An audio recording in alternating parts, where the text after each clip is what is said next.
Hello, everyone. There We're you go. back. Episode 9. Wow. The PUD Nice. Council. Five of us this time. We were meant to be 6. One person dropped off last minute, but he'll be there next time, hopefully. But we've got a newcomer, Andreas. He was in the chat last time. Why don't you introduce yourself? Yeah. Before we get started. Sure thing. I'm super happy to be here. This is the first live on my channel, so I'm stoked to be here with all you guys. Great guys in the whole community, so I'm really honored to be around you guys. But I'm on Etsy print on demand seller mainly. I also do Amazon merch on demand. And in less than 3 years, I've done over $1 million on Etsy, and I've done about $240,000 in revenue on Amazon merch as a side gig from Etsy. And just to preface that too, I live in the EU, so I'm from Sweden too. So yeah, that's a good side gig. Mm-hmm. And funny thing is, we were chatting about this last time on the live stream. I think that we've also got the same birthday. Really? Me and Andreas. Nice. Which sometimes falls onto Black Friday, which is quite cool. I think it was literally Black Friday last year. Yeah, I think Monday or something like that. Yeah. And Andreas is fairly new to YouTube. I think he started this year, right? I started in February this year. But he's got a really good channel. Very underrated. Only 2,000 subscribers so far, so definitely check him out. His link will be in the description. Just I'll share something there too, actually, with Andres. For anyone that wants to know more about Andres, sorry, Andres, we're just plugging you hard. We did an interview on Built Online podcast, episode 75, where we dove really deep into all of Andres' story and stuff too. So if anybody's interested in like hearing kind of like more outside of this council today, definitely check that out for sure. You get to hear behind the scenes, Andres. Yeah, I've actually never told a lot of the stuff that I told on the interview with you. We go about like all the nitty gritty stuff about the real journey with this. So if anyone is interested in that stuff, then that's in that podcast only. I'll send you the link too, Phil, if you want to link to it if you want. Yeah, for sure. Do that. Yeah, I'll try and find the link. Also, I was supposed to be on the coffee with EverBee yesterday, but I had to drop off last minute because I came down with the flu. That's why if I sound more weird than usual, it's because I had a sore throat. I still kind of do. But I'll be on the coffee with EverBee probably in January. But just in case anyone saw like a post about it and then it didn't happen, that's why. But yeah, if you want to hear more about Andreas' story, I'll find that link. What episode was it again? 75, and I just linked to it in the private chat. Phil, it won't let me add it in the comments, so maybe if you want to drop that in there. There we go. Oh, there it is. I see it. Yeah. It worked? Okay. Let us know where you're all watching from. We've got some messages coming in. Good morning from California. You've got a new subscriber already. Look. Wow. Carla's back. What's up, Carla? Woo! Awesome. Carla was on the podcast too recently. It's a cool story. Super cool story. I think I remember her saying she should start a YouTube channel. Or has she already started one? No way. Alabama. Orlando. Nice. I was just there. Nice. Yeah, you were at Universal, right? Mm-hmm. How was that? That's fun. Yeah, I love it. See a bunch of t-shirts? Did I see a lot of what? T-shirts? Yeah. I saw it at Disney. Yeah, I took a picture of that. In fact, my latest video is me taking. I showed a lot of T-shirts from some Orlando, and then I did some T-shirts based off of the T-shirts I took pictures of in Orlando. So. Awesome. Yeah. So just as a quick overview, this would probably be a shorter live stream because I've got to go earlier today. So we won't do as many shop reviews, but we'll chat a bit about Black Friday. Okay. And Andreas wanted to talk about Etsy ads being more expensive this year. And then we'll do some quick Q&As as usual. And then, we'll see if we can get a couple of shop reviews in. And we'll also give it a bunch of book recommendations. Cassie kind of started that last time. Nice. I thought it was a cool idea. So if anyone's got book recommendations. We'll go over that at the end. Maybe you, Cody, would have to do it early if you've got to drop off. But yeah, I think the first thing we'll talk about, since it's coming up soon, is Black Friday. Whoops, that wasn't intended. There we go.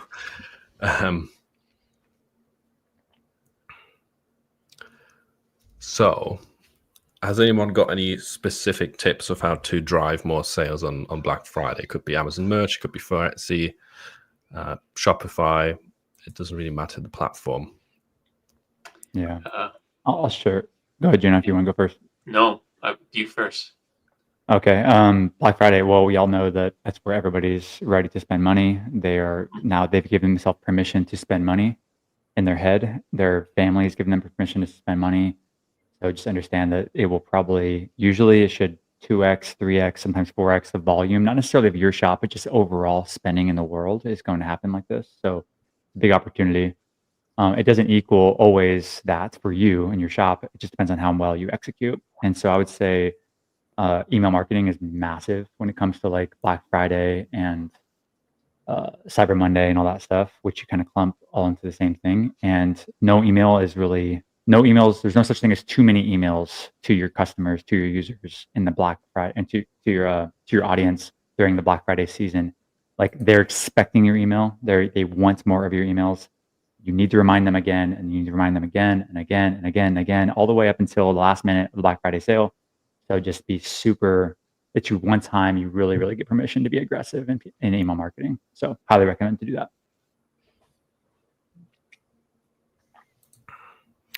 Are you doing anything specific on Amazon merch, Juna? Because I know we can't like marketing. I do Amazon ads. I try to post more on social media and stuff, but yeah, I need to do more email marketing, like Cody said. Like I have it, I just not using it wisely. So I'm gonna try that this year to try and push more on with emails, because I have it with Shopify, but I could put links on there to other shops as well. So one thing I'm going to do ahead of Black Friday for Amazon is, when you've got products that I've already sold and you reprice them, you take the price down, you can get that discount badge, like the old price is crossed out and it shows you the discount. You can do that in bulk with Producta, or you can do it with this new Chrome extension called Merch Rex. So you don't have to manually go in and do it for all of your old products. So I think that's probably a good thing for Black Friday, because I feel like a lot of people, unless they see that discount badge, they're not going to add it to their cart. Like they are looking for deals and deals only. Obviously that's not everyone, but I think that's a good idea to consider, especially like on the day, on the 29th. But yeah, what do the Etsy sellers think?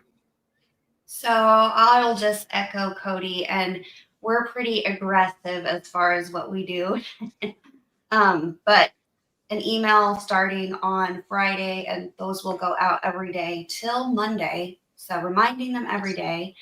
And then also with the Facebook groups, since I teach them to start their Facebook groups, same time that they're starting their email list, we post probably 3 times a day in those groups.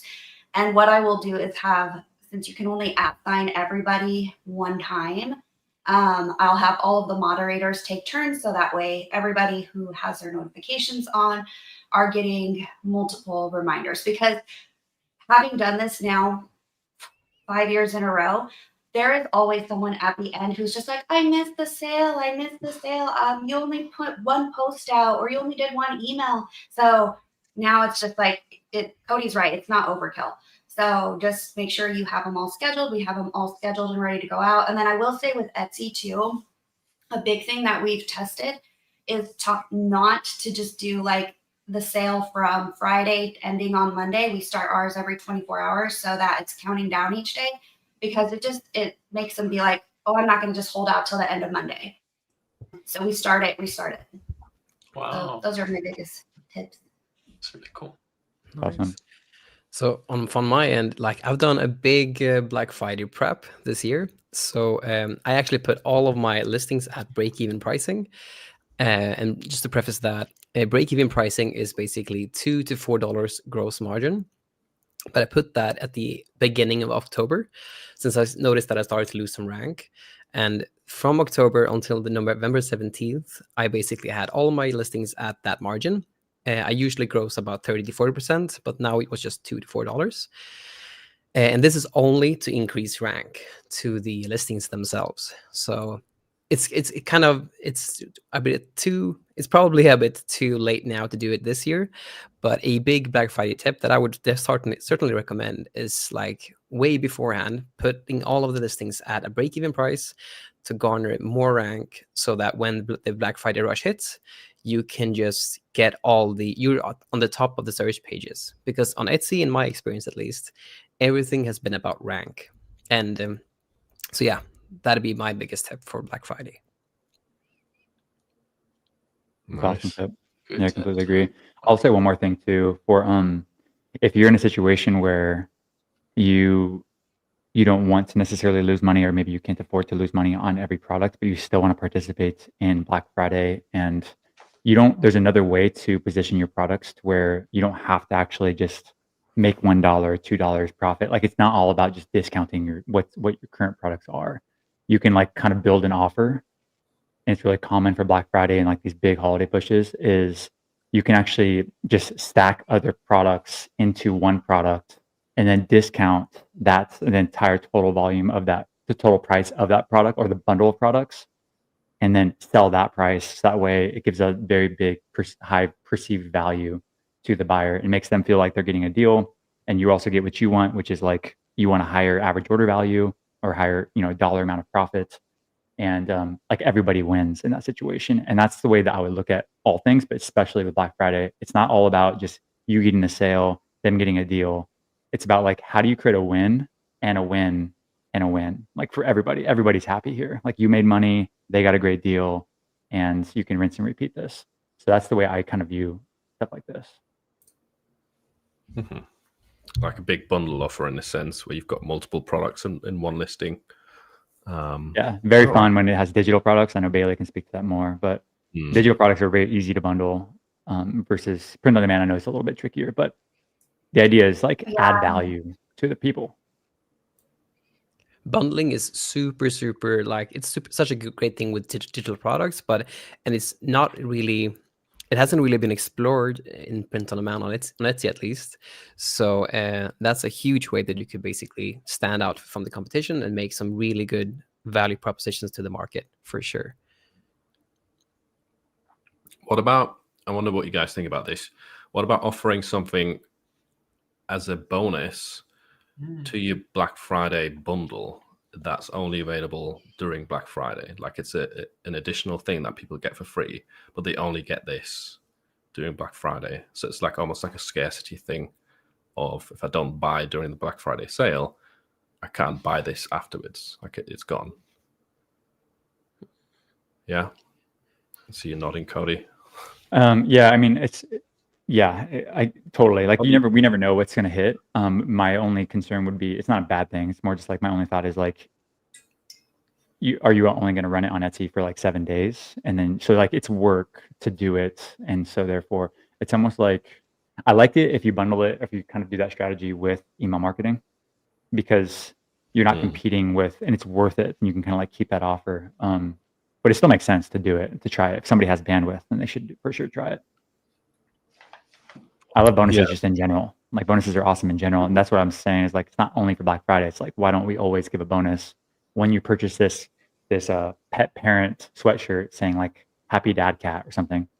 Why not include a digital download as a bonus, the saying like a cat care calendar, right? As a free bonus when you get when you purchase that print on demand item. That's where I would, like, my head goes automatically. And if you want to throw Black Friday on there, even better. That's really cool. Yeah, That's awesome. I really wish Amazon and TeePublic and Redbubble did more things to help with Black Friday sales. I mean, I know on their side they do like discounts and stuff, but as far as the seller and those POD sites is a lot harder to do those kinds of things. But Etsy and Shopify and those kinds of things, you actually can do these.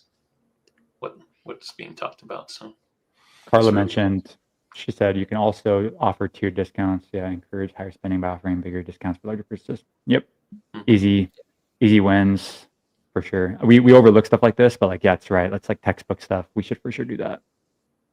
Absolutely, for sure.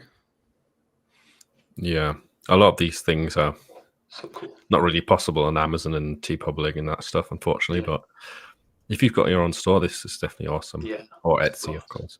Can you set that up on Etsy where you've got multiple discounts depending on how much you spend? Bailey, we can, right? Try that. Yeah, I think this is more appropriate for digital products, right, Bailey? Yeah, you can. Like if they just actually released that maybe a few months ago, where you can do like if you buy 3, you'll get a certain thing, and you can actually pick, bundled item things. So I don't necessarily, if you're going to do it, I say if you already have all of your digitals, and you're organized, try like the whole shop bundle thing, just because that is so popular, and just price it down a little bit less than your normal whole shop bundle. And if you want to, Black Friday, put it on the listing or whatever, just to draw attention to it. But those are just so big right now. It doesn't matter what type of digital products, that whole shop bundle thing. And if you've, like I said, been organized and keep your stuff readily able to just, drop a link or in your PDF like that, then it's just a big game changer, because these people who are normally used to seeing $2 to $3 profit margin, but you sell your whole shop for $75, they're just so happy once you get 2 or 3 sales a day, and that's all that they need is 2 or 3 sales a day, because it's just so much higher. So definitely add a sticker to your listing maybe, and then drop it down a little bit more than what your normal whole shop bundle sale price would be, and I bet you'll see a big spike, just because, like Cody said, there's just a ton more people on there shopping anyway. They have the permission, and so they are going to think it's just so much more valuable, which it is so much more valuable to get, all of the designs versus, picking your top 20 and then spending pretty much close to the same as what these whole shop bundles are priced at anyway. Awesome. So unless anyone's got specific questions about Black Friday, which you can still ask afterwards, we'll move on to Etsy ads briefly. Have you seen any questions specifically for that? Not for Etsy ads. I tried to answer one about merch on demand and like a way to scale that. Yeah, we'll bring that up after. I think we'll chat about Etsy ads briefly, because me and Andreas talked about this the other day. So you've been saying that the ad spend on Etsy has gone up dramatically this year, right? And you wanted to chat about this? Yeah, for sure. I'm not sure how it is on your end, Bailey. I'm not sure if you use Etsy ads. Do you do that? I used to spend a ton on them all last year. We turned them off this year, but about a month ago, I turned them back on for specific case study reasons. So they are running right now, but different budget things, but it's definitely more expensive. Yeah, I actually counted on this, and this is why I also wanted to bring it up, because if there's any Etsy sellers out there doing Etsy right now, this is peak times, which means that peak ad spend times 2. But just to also say, like last year, the ad spend has increased by 50%. And just to preface that, I've spent about $12,300. I've spent exactly $12,348 just now when I'm looking at my Etsy ads, and that's just only this month. But last year I would have spent about $6K in ads, so I've lost about $6K in profit here because of the ad spend. So yeah, it's a huge loss for me, at least when doing Etsy ads this way. And I'll probably turn my ads off when Black Friday hits, because it's just insane how much it costs at the moment. Oh, so you stop them on the 29th? Yeah, I think I'll do that for sure. I mean, like, I'm making profit on it for sure, But I mean, I mean, 6K in profit as a loss is just way too much. The CPC is the cost per click, basically how much it costs from when someone clicks the actual ad listing has gone up by 50%. And since you can't control any of this stuff like you can do on Amazon, you just basically, yeah, you handed a turd basically, and you just have to deal with it. So I think it's really there. I have a question there, if you don't mind. So is this something that Etsy, because I didn't see this documentation come out from Etsy, did they mention that they're increasing, or is it just something that you're noticing on your accounts, that like your cost per click is going up? So other friends have noticed the same thing as well, that are doing POD on Etsy. So they haven't really mentioned it, but in all the honesty, when like they have had fee increases every single year, and like I think it was last year or something like that, they had the transaction fee, I think, increased from 5 to 6.5%. So they've always done something to just increase revenue on their end. And they haven't done it at this, like they did it this year too with launching the Etsy Insider thing, which is like the equivalent of Amazon Prime, I think. But yeah, I think it was in middle to late August that they started increasing their CPC basically, because it's basically since then that my ad spend has just dramatically increased, and it's really evident now just because we're in the peak sales times. That. Yeah, I think it's a good point. Like it's interesting. It kind of brings you to the point of the idea of owning your audience is very, very important. Now it doesn't have to be your only strategy. It's not, but everyone listening to this, if they only sell on Etsy or they only sell on Amazon merch, cool. But think of it as like a sales channel. It is not like a super, super reliable business yet. And the idea is that turn that traffic from the sales channel into a subscriber of some sort, whether it's email subscriber, or I mean, honestly, you should own their email. That's the idea.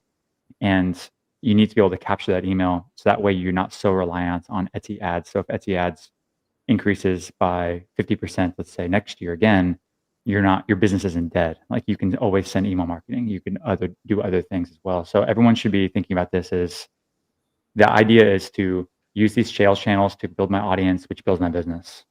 And I think that's kind of broken a little bit in our ecosystem. And so I don't know if you guys would agree with this fully, but I know Bailey, me and you have had talks about stuff like this. Yeah, for sure. It's definitely a downside to Amazon merch where you don't get access to the emails.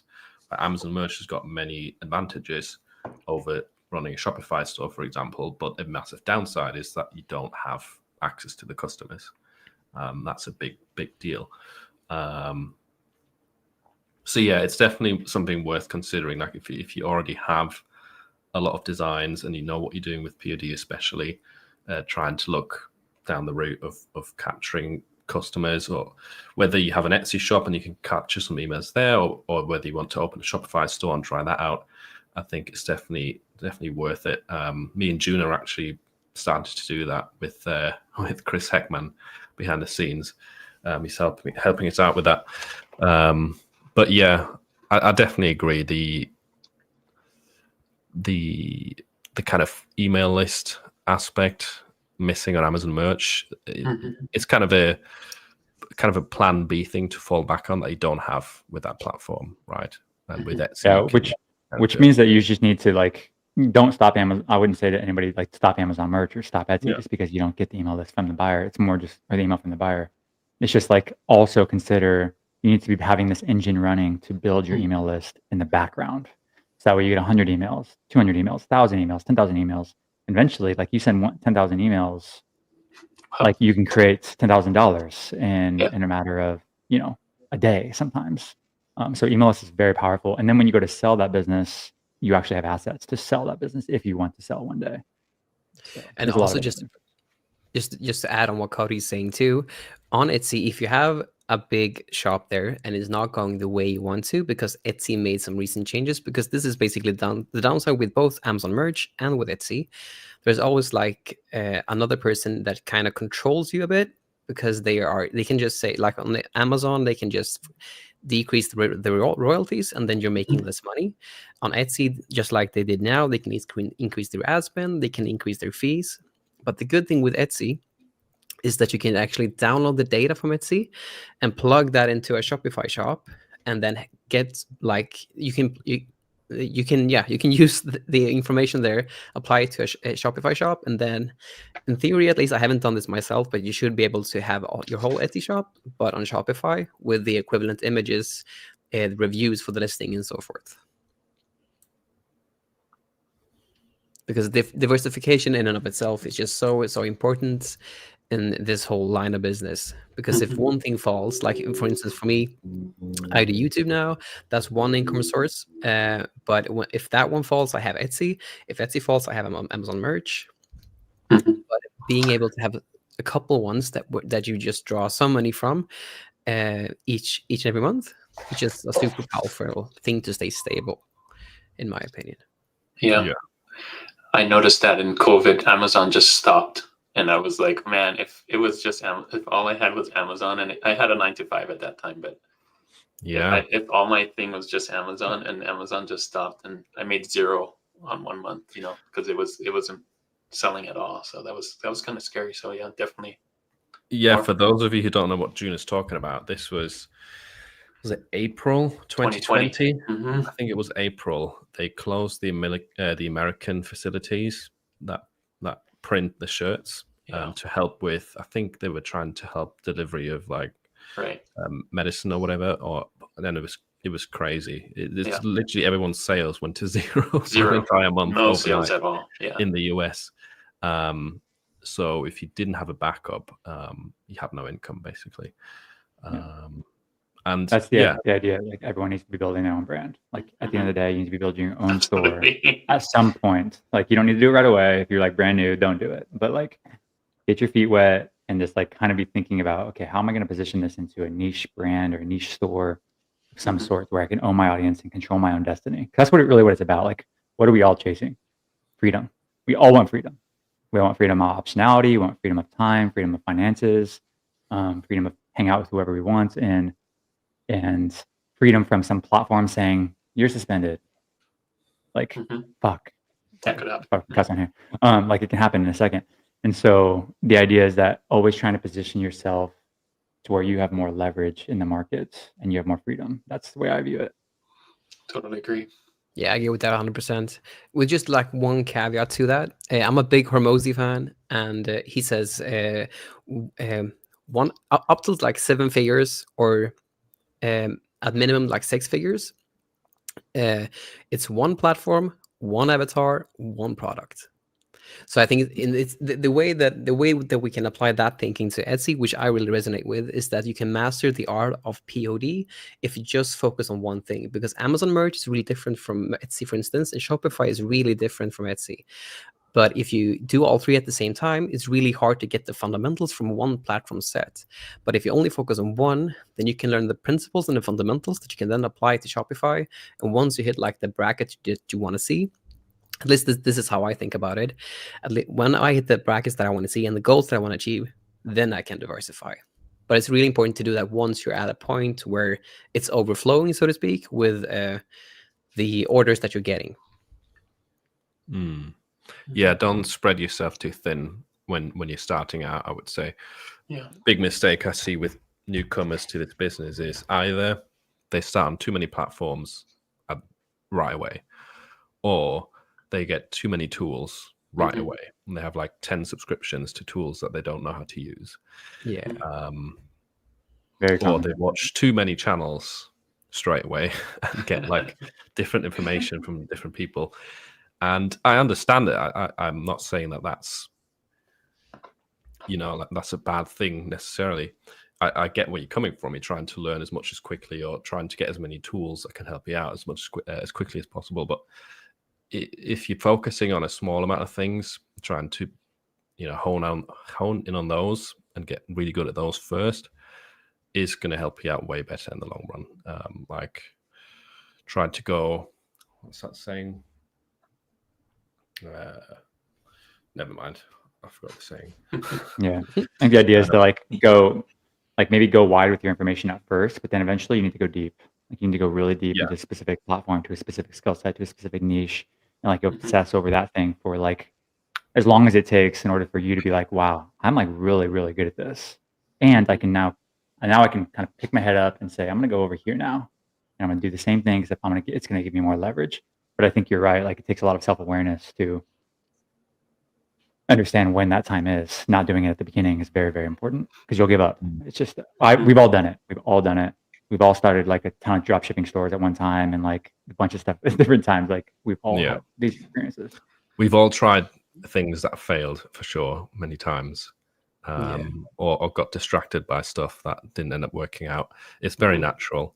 That's why we're saying, don't do too many things at once. Can I elaborate on that one more? I was at the gym last night, and I was there's a sauna at this gym, so I'm like hanging out in the sauna, and I'm talking to this guy, and super cool guy, talking about business a little bit somehow. And he's just like, what do you do? What do you do? And all this stuff. And eventually he's talking about what he does. And he's like, oh, I do this. He runs an agency, right? I'm like, oh, cool. That's awesome. And then he immediately goes into, I also do this other thing. And I also have this other thing over here too. And this other thing too, that I haven't like launched yet, but like, it's going to be awesome. And then like this other thing, there's literally 3 or 4 things after the main thing. Yeah. And I immediately in my head, I said, there's no way you're making it. Not until you fix this. And I'm sorry to say that, but it's so true. I see this so often, that we get shiny thing syndrome, and we have no discipline as humans, and we start touching everything. And then we have a whole bunch of skeletons in the closet that like have never made it out. And but then if you take that conversation and pretend that I'm talking to one of you guys, I'm like, hey, what do you do? You'll probably say a couple things, but you'll have one main thing, and the other things kind of overlap with the other things, right? They kind of like feed in, they compound onto each other. That's a different discussion. And anyway, I just wanted to share that with you, if that's helpful. Yeah, I agree with that 100% for sure. Yeah, me too. I also waited a while before starting a YouTube channel. Like I did POD for a few years before starting a channel. And I know sometimes it's kind of more relatable if you're seeing someone on YouTube who's new to POD and you're seeing their results and what they're learning as a beginner, right? That's more relatable for other beginners. But at the same time, you might start out with POD and think, oh, well, YouTube is another income stream for POD sellers. Let's start that as well. And again, you're spreading yourself too thin. So I would recommend waiting a little bit with that. I would agree. Yeah, I started YouTube after POD started. I kind of put it on autopilot, not totally on autopilot, but I knew what I was doing at that point. When did you start YouTube? Both, I started YouTube. I pushed YouTube hard in 2020 during the pandemic. Actually, right around the time where I got a 0 month. Right. And I was like, you know what? What's that? Why? It's partly why, but I also wanted to help people, and I had more time, and I was working from home, and there's a lot of other reasons. A lot of factors. Okay. Yeah. Well, there's one positive that came out of it. We've got Juna's YouTube channel now. Thanks to that. Right, we'll go through some questions. Someone asked, how are we getting the emails now that we can't on EverBee? Yeah, good question. You may take that. Etsy, obviously, we all know that they changed the rules where they don't share any emails with anyone, including EverBee, anymore. There's some hacky ways to do this that I cannot recommend personally, but you can figure that stuff out on your own if you'd like. But I wouldn't endorse it, and I do not recommend it. However, there's ways to do that. But the correct way is to look at it this way: Etsy's customers are Etsy's customers. They're not your customers. Etsy. This is how Etsy views this. So somebody buying from your Etsy shop are not your customers. Now you think they are, and they're buying from you, and it feels like they are, but they're actually not from Etsy's point of view. This is why email lists is so important. So what I would recommend is you start to educate yourself. I'm not saying this isn't like a snap your fingers and it's done, on how to build your own list separate from Etsy. Now, how do you do this? You can use other tools. I'm biased towards EverBee, of course. We built EverBee email, and there's like a landing page builder, and there's a QR code generator, and you can literally like put QR codes inside of your images. You can put a subscriber landing page inside of your Etsy shop, to where you can incentivize people to actually opt into your email list, and then you communicate with them there. So we have that integration with Etsy. where you like a QR code and it creates an image for you and all this stuff. Maybe Bailey can talk to that more, but and then separate from that, build an email list separate from Etsy completely, which is it's a strategy, but basically go to Facebook ads, create an ad, do a giveaway, or offer some sort of big discounts, drive people to that landing page through EverBee email. They opt in, they put their email in, and then you hit them with automation emails like, hey, welcome to my store. This is email number 2, email number 3. And by the way, hey, here's a big offer discount for you. And then you continue to build a relationship with you over there. If you want ads, target 75 cents per email on average that you get. Quick question there for anyone who doesn't really know much about email. Do you have like templates for those kind of automations already? Or if not, like how would people set them up? You already have Totally. them? Yeah, so there's gonna be 4 welcome emails that like everyone should always have with any email list. So like welcome 1, welcome 2, welcome 3, welcome 4. Like no matter what, when Phil subscribes to Cody.com, you're immediately gonna get, hey Phil, welcome to Cody.com, my shop. Here's a little bit about me, and like here's where you can learn something else. And then next day you're gonna get another email, another email, another email. Those are already preloaded into EverBee email, so they're all ready for you. So at the bare minimum, you have like most default things that you need. And then you can continue to get fancier as you just learn more. And you should get a pretty good open rate. So for example, if Phil subscribes to the welcome series, to the email list, you'll probably get 20 to 30%, 40% open rate on that first email. That's 40% of your people like are viewing that email for you. And then you can offer them something and you can start to communicate, and you can see if you get 1,000 of these people, like this starts to turn into money. Money on Bailey's good at money on autopilot, exactly, and that you control too. And Bailey, I'm curious what your opinion is. Bailey, you do a lot of email marketing, So the big advantage that we have as digital sellers on Etsy is compared to the POD people is with POD, they're not going to be able to download something immediately. They're already downloading things from us. So what we always have, and I agree with Cody, we only do it they have to opt in, but since they're already downloading things, it's a simple link just to, hey, do you want 3 more free designs, or do you want to get this how-to guide for the specific crafting file that they're actually purchasing for well too. And it's just so simple because of course they want more free designs of what they just bought. So it's pretty much a no-brainer for us to grow our email list via Etsy once they've made the purchase anyway, which is how I did grow the majority of my list. But then I also teach them to do Pinterest works so well because you can just put up 5 pins and the ad spend on that is so cheap. Like if you want to just really blow up your email list over there, just by offering free sublimation designs, or if you're an SVG crafter designer, digital file maker, or any of them. So we do Pinterest, and then we also do Facebook too, but I don't teach Facebook ads because I don't know how to do them, but we do them through the groups. So that works really well too, because if your group is engaged on Facebook, which for digital designs over on Facebook, it's super popular because there's so many how-to crafting guide groups. So if your group is super engaged, it'll get recommended to all of those other groups. And if you have your email opt-in right at the first part, like pinned in your group page, we get lots of email opt-ins who've never even found us from Etsy. They're just finding us from another engaged group. So those are the 3 main ways that we grow ours. But again, it's a little bit easier because we're not POD or physical items. It was harder when I was doing physical items to grow that, but it eventually worked.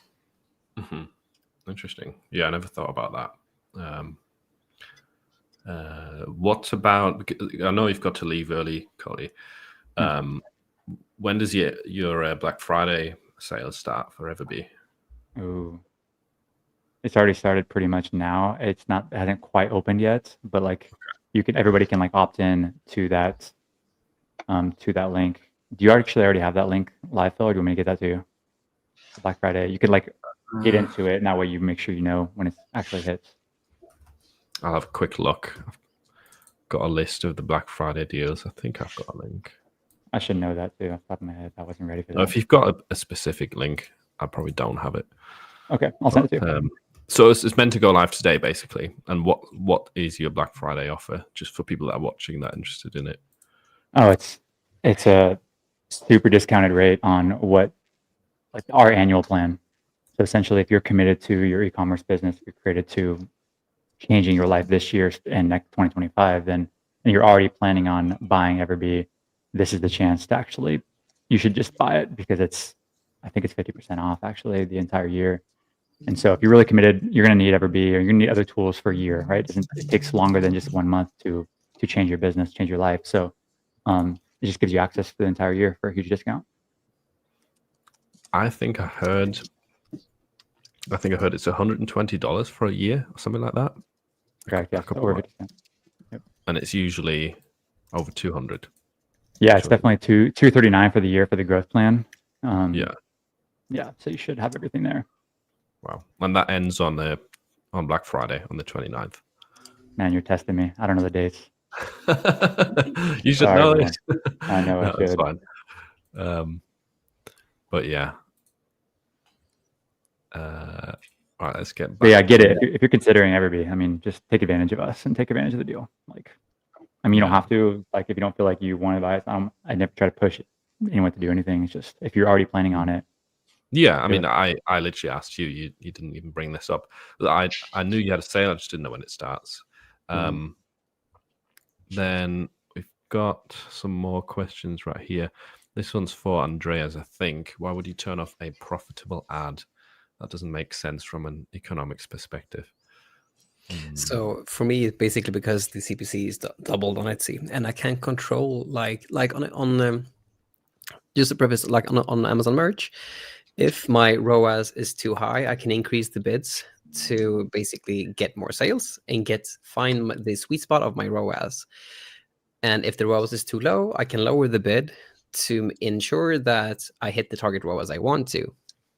The problem with Etsy is it's just a button that says toggle on. And Etsy ads has been a big, major contributor to my progress. But if the cost of the ads is just too high, then you make some profit for sure. But relative to what you can make organically, it doesn't really make sense, because let's say that you make 1,000 orders with ads, and then you make 500 orders, for instance, without ads. You would probably make more without the Etsy ads with 500 orders compared to doing 1,000 orders with Etsy ads, just because at this specific time, Etsy ads CPC cost is just so gosh darn high at the moment. So you could definitely like make more, but you like how I see this whole business, for me at least, I don't really want to, at least when it comes to my Etsy shop, I don't really want to. Yeah, I tried hiring people, and it's a huge it's a big commitment. You have to teach someone. It takes months to teach someone all the routines, how to do everything correct, and you have to like double check that to make sure that they learn, to make sure that they progress, but also just to make sure that the orders are correct. And I don't want to sit by my computer like last year. I did 150 to 300 orders a day. I had help, but that's when I realized that I should have teach this person like a year in advance how to actually make this, because it just doubled my actual effort when doing orders. Because she made a lot of mistakes, which is honestly my own fault. It's not her fault at all. She was a great worker, and she did great. She did a great job overall. It was just naive of me to think that she could learn in just a few months things that I've done like for years now. And so if I basically do more orders, that means that I have to basically sit at my computer more because people message you, people.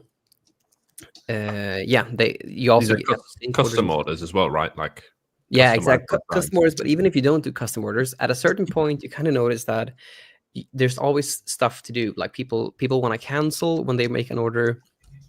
And lots of messages to respond to. The more orders you get, the more messages to respond to. Where's my parcel? It says it already arrived. All that stuff. So what I mean is that for this kind of, it's more of a lifestyle business for me, at least this. So if I can make more money by selling less, I'd rather do that, because that means less work for me and more profit for me, compared to doing more work with less profit.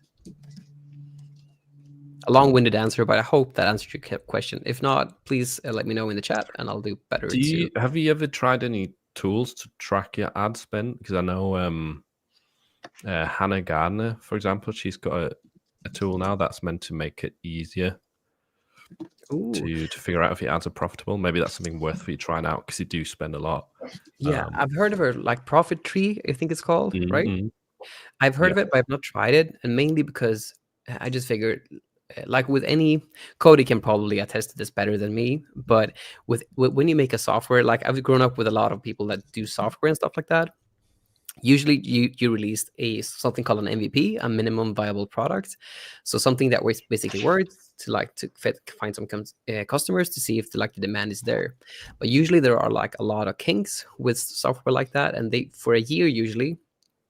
At least in my experience, I just seen that it usually takes a year to figure out like the basic stuff to get it to a really great point. At least I think so. But so that's why I'm hesitant to go with Profitry. Plus, I also live in Sweden, so everything is in Swedish kroner, which is different from USD. And I'm not sure if exchange rates is applicable within the software and stuff too. But like the idea is still great. So I think just just in theory, I'm just thinking that if she has more time, she'll probably make a super good product. But it's just too early for me, at least, to just dive into it. I think, at least. But what do you think, Cody? Yeah, that's a good question. I haven't tried Profit Tree yet, but yeah, I think that the interesting thing about Etsy specifically, and I don't know the tool, but I'm sure Hannah and the team will build a great product. Etsy does not share, like they don't have an API for Etsy ad spend, which makes it very, very challenging to like make it, at least when EverBee's looked at like tools like this, we haven't done it mostly because of Etsy's not revealing this data to us, to where we can't really do anything meaningful with it without totally guessing. Now there's ways to like do it and like hack it together for us if we wanted to like kind of make it work. We could, but it wouldn't be super scalable across like hundreds of thousands of users. So that's why we've kind of like not done it. I'm not sure how their solution is, but yeah, it'd be interesting to see how it works out. Yeah. Can we, Phil, do you mind, Marlene, just to close out the EverBee Black Friday thing, just to answer her question? Marlene above. Yeah. Wait, I just saw that. Yeah, there we go. Cool. Thanks, Marlene, for the business, by the way. Happy to see you. Okay, so I just confirmed with Kate from our team. EverBee Black Friday starts November 29th and it ends December 3rd. And I will drop the link here. You asked, is the discount offer for new subscribers only? The answer is no. It's for all subscribers and non-subscribers. So like whatever, if let's say that you're already on the annual plan, this will tack on another year at the discounted rate. So you'll actually have like, you're going to still get all the value in just an extended time. So it's available for every single person. So we purposely did that because we don't want to exclude our loyal customers that we already have. We want to like add more value to everybody. So that was the idea. So thanks for that. Yeah, thanks for clarifying that. That's pretty interesting. Because most businesses wouldn't really allow the discount for people that are already in the subscription model. Nice. All right. So 29th, Friday 29th is when it starts. Sorry for the 3 posts. I'm not sure why it's posting 3 times. No idea. I think it's StreamYard or something did that. Yeah, I don't even see it on the YouTube side, but we also had someone asking about Amazon merch. Yeah. I tried to answer. You've been answering, yeah. So the initial question was how to get out of tier 10 guaranteed ways. Guaranteed is buy your own 10 shirts and give them away as gifts. That's guaranteed. You get out. A side note to that is that doesn't mean if you buy 10 shirts you will instantly get tiered right up. It can take a while to tier up, especially right now. I don't know if you've heard of anyone doing it, but I haven't heard of any tier ups for probably close to half. Yeah, Amazon's not. They used to, as soon as you hit that threshold, like within a few days, they would tier you up, but they've been slacking. I'm sure they're really busy right now too, but yeah, I haven't. Yeah, it's tough. I've seen a lot of screenshots recently in my server. People who are like tier 6,000 with 16,000 sales or something, like way above the target, and they've not been tiered up. So it's not like if anyone's out there waiting and wondering why, like it's the same for everyone right now. hopefully, I guess they will come soon. it's guaranteed to get when you buy your 10 that you hit the threshold, but it doesn't guarantee you tier up. Yeah. And if you're from a different country and if you can't deliver to your own address, one method that someone shared before is because this is something people struggle with. That's why he asked it again, because this person that asked the question lived in a country that they don't ship to. So one tip that I heard once is that you can, I forgot what it's called, but basically there's charities where you can order or send them clothing, right? And then if those charities are in the US, you can find their address online and you can kind of donate Amazon merch shirts to them. That's a cool idea. That's kind of a way to get around that. Those are some guaranteed ways. Yeah. And but as far as knowing a design that will guarantee a sale, that's really hard to do. Like if we all knew that answer, that we could make a design that will guarantee a sale, that's what we're all trying to do. And sometimes it takes 100 designs to figure that out or more. Oh yeah, that was one of his comments, right? I'll bring that up. Please suggest a secret design that will work 100%. Doesn't exist. Yeah. Doesn't exist. Yeah, you get lucky, but I can't. Even with all my years of design, I can't guarantee that this is going to sell. I can make the nicest looking design with the right topic and everything and hope that it's going to sell, but there's no guarantee that I'm going to sell. Yeah, you can have the best design in the world. That doesn't guarantee it will sell, unfortunately. Right. There was some more questions. Is it risky uploading or bulk uploading on print on demand? It depends on the platform, I would say. Like Redbubble and TeePublic used to be fine with it, but are not anymore, right, Gina? Yeah, I don't. Well, here's the thing about Redbubble and TeePublic is they're really trying not to have, because they put those tiers in the categories. I think it's called categories on one and tiers on another, but they've specifically said they don't want a mass amount of like scaled designs and just average designs. They want, so that's why I think some people may be getting that. I haven't heard this from them, but I would imagine that they don't want a whole bunch of like 60 designs that all look similar just with a word change or a graphic change and spamming someone's account. So, all right, Cody's got to jump off. Thanks, Cody. Thanks for being here. Appreciate you guys. It's super fun. Yeah, excited to do next time. And have a nice Black Friday. Yeah. All right, you too. Yes, enjoy. Let's go. Bye bye. On the topic of bulk uploading, though. Now the question. I definitely would do it for Shopify, though. Yeah. If you're trying to upload a lot to Shopify, I would definitely recommend it. We've been doing that with my designs. And another thing, if like on Amazon merch, I've never heard it being a problem. Like I know of a lot of people that do it, and I've never ever heard someone getting into trouble for it. And same with Etsy. I know they have some sort of limits where you can't publish that many things or only that many things per hour. But with my designs and with Flying Upload, I've definitely bulk uploaded to Etsy as well. I never had an issue there. Just to add in on the Etsy part there, when I started, I did a stupid thing, and I basically did 500 listings a month for several months. So I have thousands and thousands of listings that are just expired because they weren't that good. But it taught me the ropes of Etsy. But basically, I put up, I think it was 60 to 70 listings in a day. And they suspended my shop for like a day or two because they thought I was a bot, I think. And then it just got fixed. Was that in the very beginning, or was that like a few months in? Yeah, like I did this from the very get. So this was probably like a few months, maybe like 1 or 2 months in, something like that. Okay, all right. So I wouldn't go. I would just. I never went past 50. I never went past 60 listings in a day when I did this. So if you're gonna bulk upload, just remember to just stay downwards of 60 listings in a day. I'd recommend 50 just to be safe. If you want to go the ham route, but I wouldn't recommend that because it doesn't work super good. At least not in my experience. Okay. Well, to reassure anyone who's done that, who's wanted to do that, I have often uploaded hundreds of designs a day, or 100, 200, and been fine with it. What about you, Bailey? Because you were nodding as well about bulk uploading. I have as well, definitely over 100 before in a day, and never have had an issue. However, that account that I've always done that on is 6-year-old account.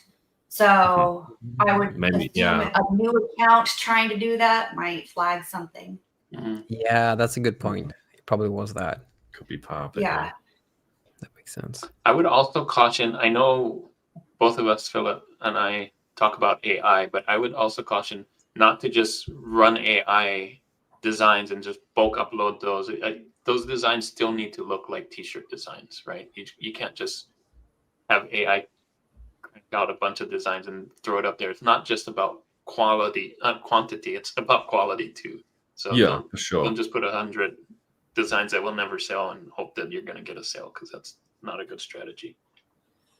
Yeah, I did that in the very beginning, like just going ham at it, and it got me to like I hit like a ceiling of like 5 to 10K in revenue, and I was just stuck there for quite some time. But that was just because I did what Juna just mentioned, and just doing a lot of designs without actually reflecting on what's working and what's not. Reflection is an essential part to actually grow the business. Absolutely.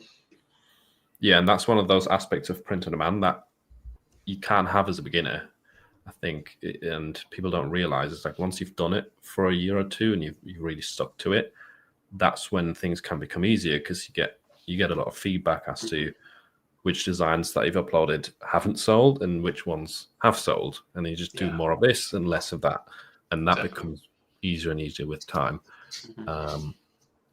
Do you use my designs as well for the digital uploads, or like bulk uploading digital stuff, or what do you use, Bailey? I don't use it for the bulk uploading part, but I use it all for AI. All my AI designs are usually out of there at this point. And now that I finally did Curtis's GPT, actually made a video about it yesterday, and put it up, I was really surprised I took one prompt and we scaled it, and it really did change the prompt so much that every single output that we got when we put it into all E3 was drastically different than, so that they were all usable. So I think that it's going to be such a time saver for my people who do Tumbler reps specifically, because it was really rare that any of them even messed up on the text even, and then some of them that didn't even have text, they were still usable because they were just good designs. So I think that scaling that prompt first and then being able to do it all at once is really helpful. I do have lots of people who use my designs to push it over. I just don't, because the VA is not trained on it, and it's a time thing of training them to do that. So right now we just still use Vela, but it's still bulk uploading, so we're still doing it that way. Okay. I didn't really know any other ways to do bulk uploading for digital files, with the whole setup of the downloadable link and all that stuff. But there is other options. What is it called, did you say? Yeah, the app that I've used for a good 2 years. And say that again. You just got out. Oh, Vela, VELA. Okay. Vela. And it's so easy because we literally just drag and drop everything and then push upload. And so it's super. And then of course we can change anything, like say we need to fix the main 3 listing photos or something and rearrange them, or add a new download because we changed the link or something. I don't know. We just do everything in bulk in it. Oh. I can add in onto what Bailey's saying. I love Vela too. I mainly use it to change prices, but just for bulk edits, it's such a time saver. Yes. That's cool. I've never heard of this. Yeah, it's a super great software for sure. Oh yeah, because like especially with what he's saying about the bulk edit part, like when we needed to go and change every single description, like even though you can kind of do that in Etsy, it would have been still a time suck. And so we just went in and did it all at one time. It was all just done. So things like the description, or we do change our pricing week to week depending on if it's on sale. So we use it for that. It takes a minute. So it's very useful. Yeah. That's cool. Etsy can be really buggy as well with like bulk changes. Like sometimes I want to change the price. I select a lot of stuff, click edit price, and nothing happens. Like it's just very unreliable, I find. But let's see. But just on top of that thing with Amazon merch, I'm just really like, this is for my own sake, so I hope that that's okay. But Juna and Philip, like, do you do bulk uploads to print on to not to print on demand, but to Amazon merch? I don't, but not because I'm scared of it, but just because I'm lazy. Yes. I haven't used it with my 9 to 5, but now that I should probably start. Does it work? Does my designs work with Amazon? No, right? You can through backdoor with Merch Titans. Oh, Merch Titans. So you can connect to Merch Titans. I prefer Flying Upload though to Merch Titans personally. And yeah, I started doing that last year. So I did upload, I think, up to 12 was it 12,000 or maybe 15,000, 20,000. I did upload a lot myself manually. Yeah. Before I started the whole upload automation thing on Amazon. I did already do it with Flying Upload on the other platforms, but it's been so useful. Like for example, when the Tumblers went live, I just used Flying Upload to go back into all of my old listings and enable Tumblers. Wow. And now I've got over 10,000 Tumblers live. And I've not really had to do anything. You did that through Flying Upload? Yeah. Okay, I did not know that you could do that. I've done it kind of like Juna. I don't know if you've done the Tumblr thing like me, but I've just gone in manually just. Me too. You too, yeah. Every sale that I get, I look. Do I have a Tumblr for that yet? Oh, here we go. Yeah, it's super manual. Yeah. Yeah, but Flying Upload sounds like a good option. With Flying, you can upload new designs, obviously. But you can also make edits to old listings, which is really handy. You can also do this in a safer way, where you first of all you just upload to t-shirts in all markets, and then once those have gone live, like because of rejections, you might be scared to upload with automation. Yeah. Once those have gone live, then you can edit the listing and enable all the other products, all with Flying Upload. So it makes it all really seamless and kind of lets you focus more on designing and research rather than spending time uploading. Got a lot of Flying Upload questions now. But like, how do you, if you do like bulk uploads, how do you do like the SEO? Wouldn't the SEO need to be super simplified in order to do that? Because I've tried Flying Upload for like a week, but it was just the SEO part. I couldn't be really nitty gritty about it. I could just I had to simplify that a ton in order to make it work. If you want to upload thousands of designs, it has to be more simplified. It depends really on the type of design. So a big part of my designs are scaled, right? Scalable designs, where you can do the listings with spreadsheets quite effectively and then import that data into Flying Upload. And you just have variable words that get swapped out, kind of like Bailey was saying with the prompts. You have one base prompt and then a few keywords get swapped out by the AI. In this case, it's a spreadsheet that helps you swap out and make the listing applicable for different niches. But if there's, let's say I've got 30 designs for one specific niche, then I would usually have the same bullet points, but just change the title to match the design. But do you find it? Do you find that you get more sales using if you could compare like uploading manually, so uploading in bulk, do you get more sales by uploading manually compared to in bulk? Given that you have to make some sacrifices with SEO, for instance.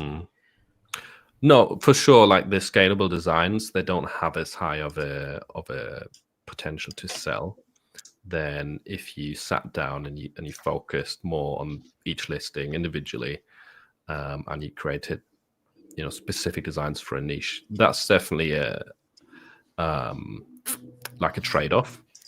But then again, it's a lot easier to fill out 40,000 slots. So it's kind of what do you want to do more? And I really enjoy automating these things and then being able to just push out, like fill out my uploads every single day. So yeah, I definitely think like out of 100 scalable designs, the likelihood that 20% of them will sell is very, very low, compared to if you sit down and actually specifically design, do the listing for, one niche for 100 designs. Yeah, it's very likely that then 20% will sell. Yeah. On a tangent, I do like that you can go back and change the colors now that you couldn't before. Oh yeah, they've changed that, haven't they? Yeah. Yeah, That's so you're really viewing that. Yeah.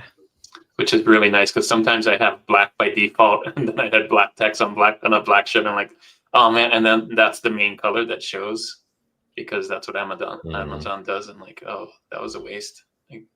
Yeah, for anyone who missed that, now you can go to your old listings and you can deselect colors. And you can pick as many colors as you want. That's an older one, but you can. Yeah, it used to be pick more than 10 colors now if you want to.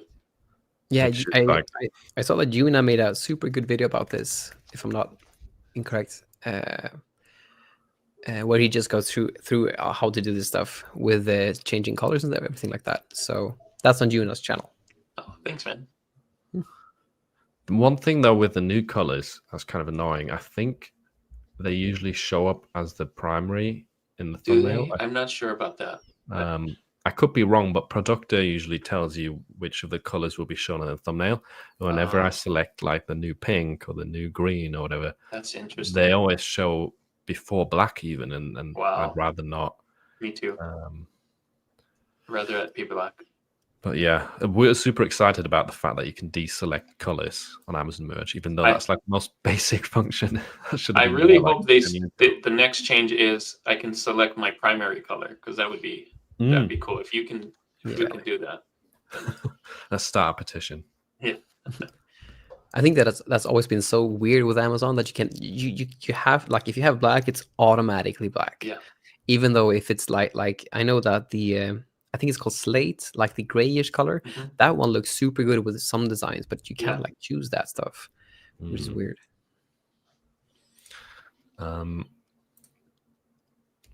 Andreas, what is your price strategy on Amazon Merch?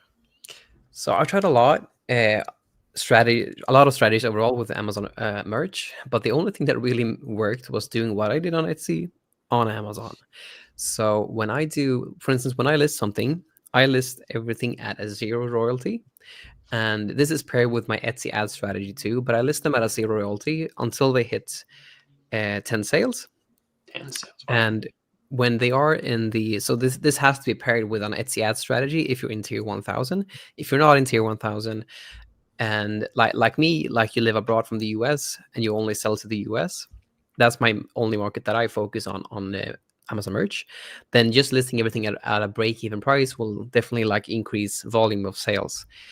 But if you're in tier 1000 and do ads, I think it's really important to just pair it with an Amazon ads funnel, like doing a lottery campaign that Cameron Scott from the Merch Art channel talks about. I've made a video on that on my channel too. But basically having that for all listings that hasn't sold even once. And then once they hit 1 sale, you graduate them to a warm-ups campaign. Once they hit 10 sales, you graduate them to a hot campaign. And once they hit 25 sales, they go to your hero campaign. But having like a funnel to just narrow down to your best sellers and to just make them better sellers, so to speak, has been my go-to way to do it as passively as possible, because I don't really look at my Amazon ads that much, but still being able to make, because I'm like, I don't have that many designs up, but I still like, and I do like 1 to 5 minutes of work every day on it, but really like low effort, but I'm still like making $1,500 to $3,000 in royalties every month from it. Nice. So yeah, that would be the long-winded answer, but basically break-even pricing if there are new listings, and then pairing that with an pairing that with an Amazon ad strategy would be my go-to way to get them to get rank and so forth. Once they hit 10 sales, I gotta add that too. I add a $7 royalty, for instance, on my the max royalty on sweatshirts, since they not changed it, and then I think it was like $14 on hoodies in royalty when that was enabled, but the max royalty on sweatshirts and hoodies, and then like $7 in royalties on t-shirts once they hit 10 sales. Wait, $7 on t-shirts? Yep, I earned $7 per t-shirt on so yeah. And then so what is that, $22.99 or something like that? Yeah, exactly. Wow, that's awesome. Yeah, you can. I'm a big believer in just pricing high and selling low, because you make more profit with less sales. But the more sales you then get, the more you basically have more money to spend on acquisition, like Etsy on Amazon ads and stuff like that. Mm-hmm. So I'm a big believer in just pricing high once you have hit a certain bracket, like 10 sales. Mm-hmm. That's interesting. Are you going to lower that for Black Friday so it gets a discount badge, or you just leave it? No, I just my main focus is always Etsy, since that's like the thing that gives me 90% of my income. So Amazon ads, it's always like been on the back end. If I'm gonna focus more on Amazon ads, on Amazon merch next year, I think, and because I know that like this time of year, like DC, like everything just gets so much more expensive, so it actually doesn't sell that hugely much during like Q4. I sell kind of regularly, just because the cost for the Amazon ads needs to be maintained better. And since I have made it in a way that's really passive, I would have needed to focus on it more to make the most out of my listings.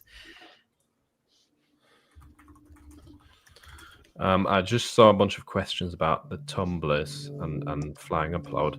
Mm-hmm. So do you have a bulk uploader video for Amazon merch? So I have one that shows different methods of uploading to Amazon merch in bulk, which I'll just leave a link to in the chat now. Nice. So this is bulk upload to merch. And then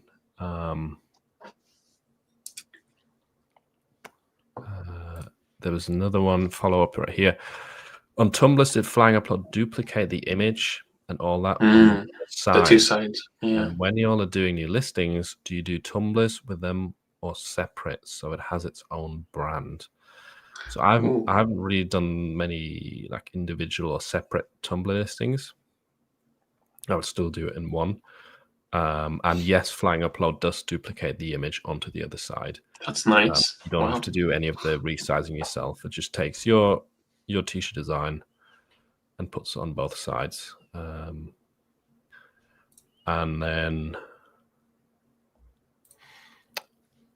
then here someone was asking, wait a minute, I can use flying upload to enable tumblers on all my current designs at once. You can't click a button and do it at once to all of your listings. It does still take some work to, if you've never used flying upload before, you would have to download listings with Productor and then import them into flying upload. And unfortunately, Productor is not the most reliable tool, at least anymore. And I think you can only do it with like 150 listings at once. Otherwise, Productor freezes. That's what it's done for me anyway.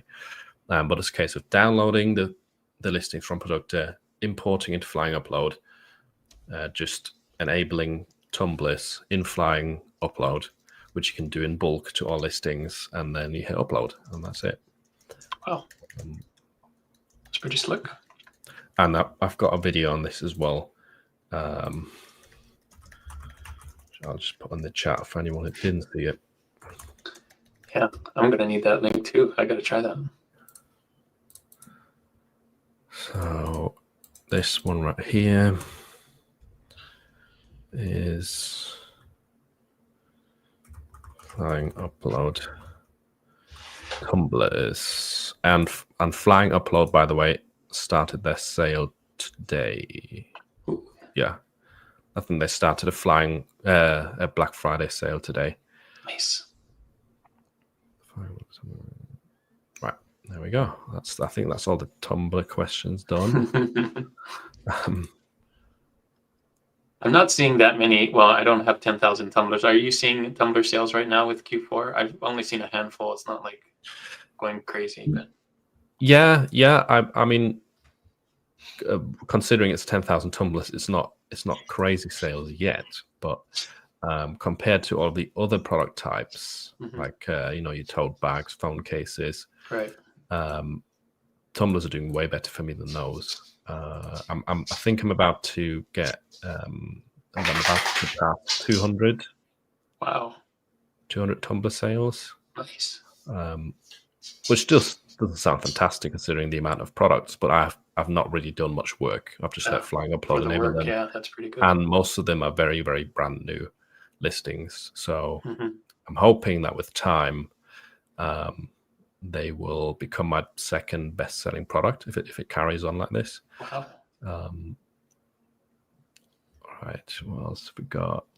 We'll probably only do like a couple more questions, and then you only got like 15 minutes, don't you? Yeah, and then we'll chat about some book recommendations briefly, and then we'll have to jump off. So yeah, Tumbler only lottery campaign. I've set up a few of those, a few individual Tumbler lottery campaigns with like 1,000 tumblers each. Wow. Those have been working quite well.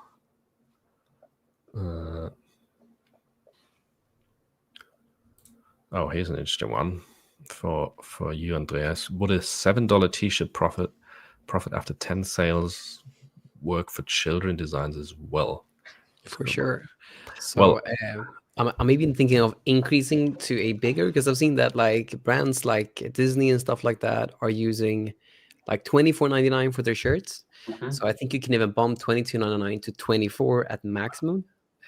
So at least this is how I do things. Price it low to get rank, and then increase the price a lot to gain a lot of profit from few sales.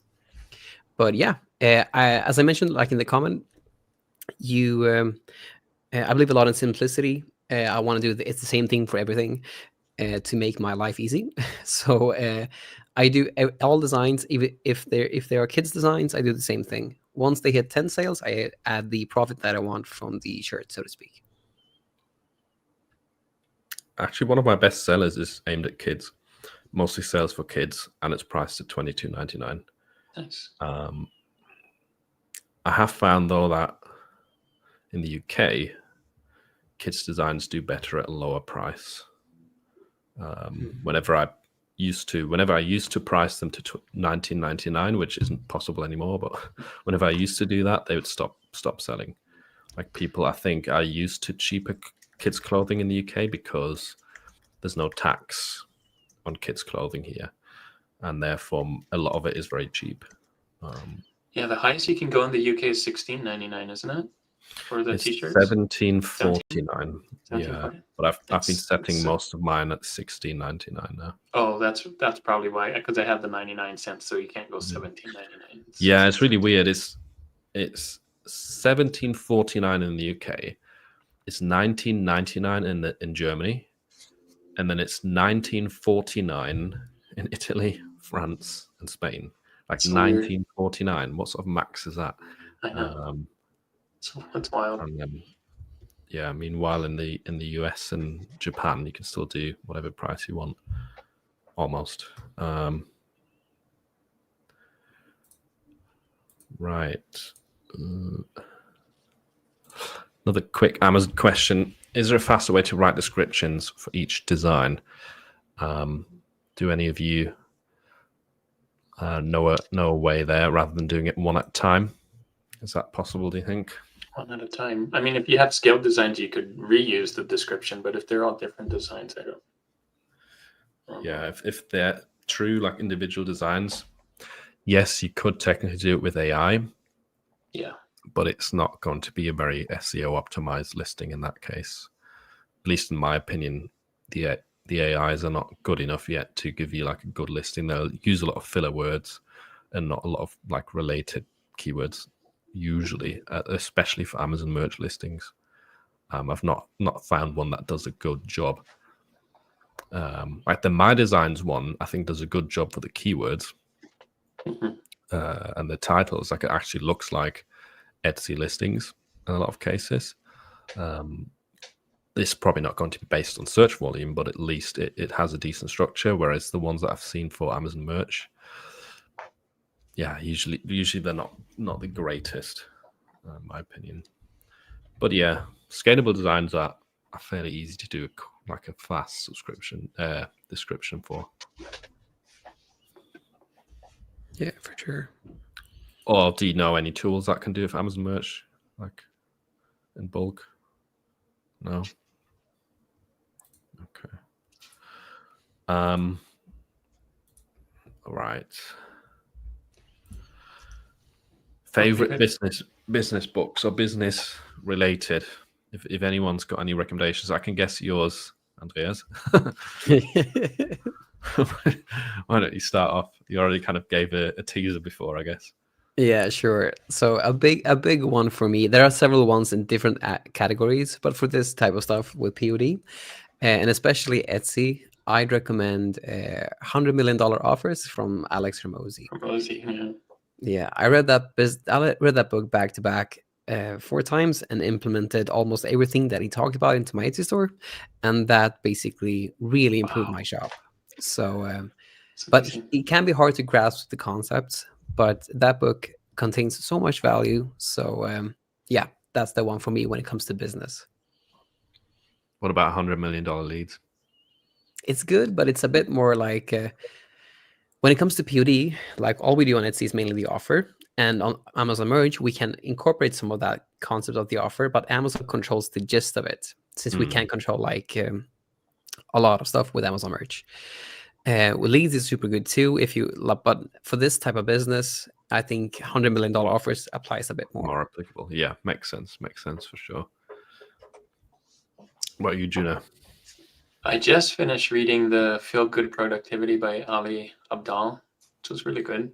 I don't know. I guess it's kind of business related. You're trying to do the thing that's fun for you, and then because you're doing the thing that you love, you feel good about it, and you're more productive, and that kind of thing. I'm currently reading. This isn't a business book, but The Happiness Equation. It's old, an older book, but I was like, well, Feel Good Productivity. And then I saw this at the bookstore, and like happiness, they're kind of similar. So, not a business book, not really related to business, but I mean, still happiness is a good thing.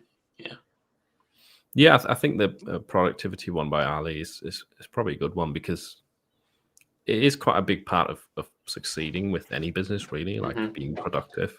Yeah. I think you can be really good at certain things or have a lot of talent, but if you don't get the work done, it's going to be tough to succeed. What about you, Bailey? He took mine. I'm not through it though, but I have it back right there. It's funny. Both of the ones I'm reading right now are both YouTubers. So the other one is The Art of Focus by Dan Coe. So they're both actually productivity focused type books. So that should say what I'm trying to read right now. What was? But wait, not so done. what was Not done with either yet. What was the second one? Everyone's asking about the title, so we'll have to go through it again. The second one. The second one is The Art of Focus by Dan Coe. He's also a big YouTuber. And then the Ali book, not finished with that one yet, but both are about productivity, focus, working, doing what you love. Dan's is a little bit more, I feel like probably more business oriented about, a one person type business and applying your focus and productivity into that. Okay. So I'm putting all the names in the chat. We've got The Art of Focus by Dan Coe, Ali Abdaal, Feel Good Productivity. Andreas was talking about Alex Hormozi. Yeah, good one. I gotta read that. He's gonna be a YouTuber now too. So yeah, he's humongously big on YouTube now. Yeah. One of his many side gigs. So basically, all of these are YouTuber books. Oh damn. What you got, I'll Philip? put that in the chat. And wait, before I say mine, I lose track. What was the happy book that you were reading? Oh, this is not a YouTuber, so I broke the. You broke the pattern. Well, he has a YouTube channel, but he's not like a big YouTuber. So the happiness equation. Equation. There's Neil. Yeah. It's an older book. Rich. Yeah, he did a TED talk about it recently, which was really cool. Not recently, when he did the book, but I think it was 2018. So that's how old this book is. I would. I feel terrible for not mentioning Atomic Habits. Yes, that's one of my favorites. That's a cool one. Yeah, that's such a good one. Yeah, again, it's more about being productive, but a lot of things are very applicable to print on demand, like his plateau of latent potential, or the valley of disappointment. Part of that, very applicable to POD. Your output or your results are not linear to your inputs, the work you're putting in, especially at the beginning.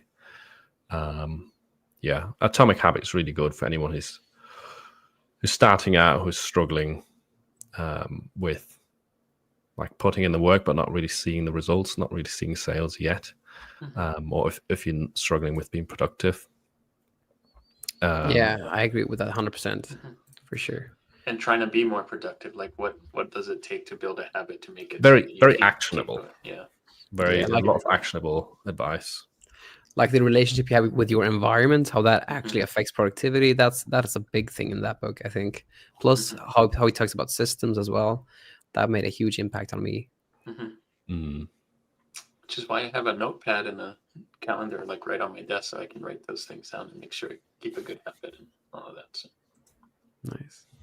Yeah, Atomic Habits, James Clear. And another really good one is 7 Habits of Highly Effective People. That's right. I think June has mentioned this as well before in the video. It's kind of a mixture of different things. Productivity is in there, but it's about, one part of it is about like self-development, and the other half of it is more about working well with other people, in conjunction with other people. And it's an amazing book. Like if you actually followed the 7 Habits all the time, like religiously, it's a pretty good formula, I'd say, for success in any sort of field, like not just print on demand. There's one book that I'd love to mention if there's any more time for it. Yeah, sure. It's made such, yeah, it's actually 2 books in the combination of them, but they made such a hugely it's an insane impact on me as a person, not as a business person, but just on overall human being. And that's the Man's Search for Meaning by Viktor Frankl, and then When the Body Says No by Gabor Mate. Oh, I haven't read that one. That last one, he talks about stress and how that affects that can be the trigger during a prolonged time of chronic stress. That can be the inception of big diseases like ALS and stuff like that. But it just gives you perspective on the things that actually matter and how to actually treat life and the meaning of it, and so to speak. But those two go hand in hand together, in my opinion. So what was the second one? When the Body Says No by Gabor Mate. Gabor Mate is the psychologist that's all over YouTube. Oh, nice. He's a guy that he was born during the Second World War as a Jew during very stressful times, and he felt the stress of the family at that time, and that created a path for him in life, so to speak. But nice. Those two are insanely good. We got some other good ones. Other suggestions. The One Thing by I've seen that book. I haven't read it. I don't know if I read it. Maybe an audio book. But I've seen that one. Another great book that I really enjoyed, which is super old but still very very relevant, I would say, is I'm going to jinx the name now. How to win friends and influence people. Oh yeah, I read that recently. That one's awesome. It is, isn't it? It's very easy to read as well. Like it's short stories and very short short, what they call chapters. Yeah, By I mean, Dale it's just Carnegie. the gist of it was just so good that the only thing that you can do.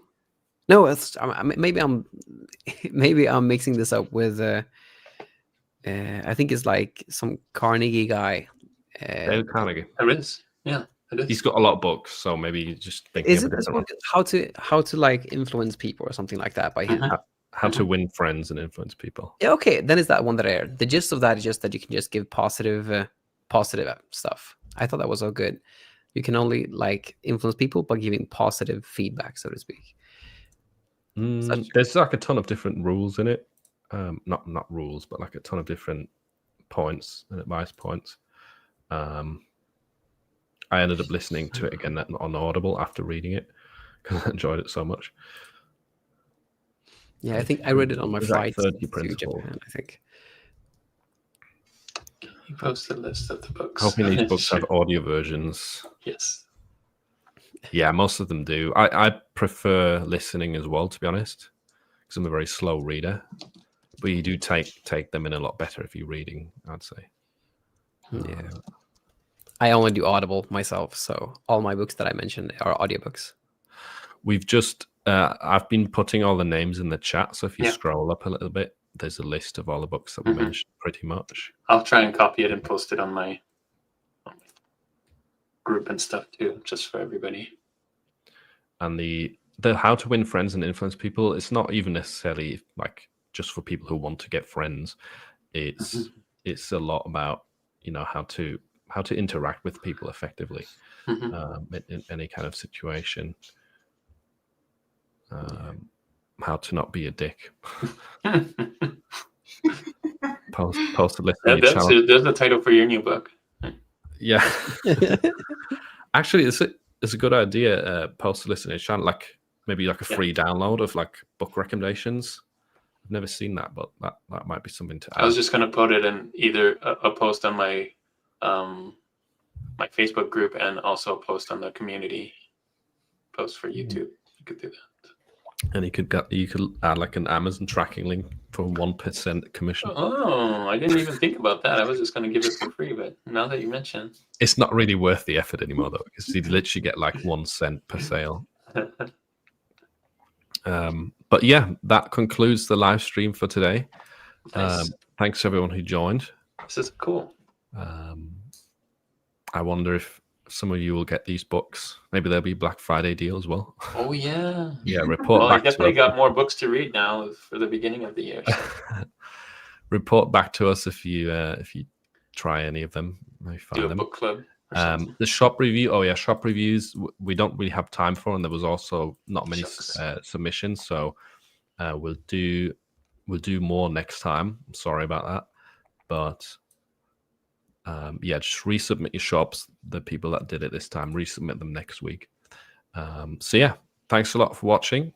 Thanks to all of you for coming on, and yeah, we'll see you in a couple of weeks probably. Yeah, see you guys. Bye. Yeah. Have a good Black Friday. Oh yeah, have a good great Black Friday. like top sale days. For sure.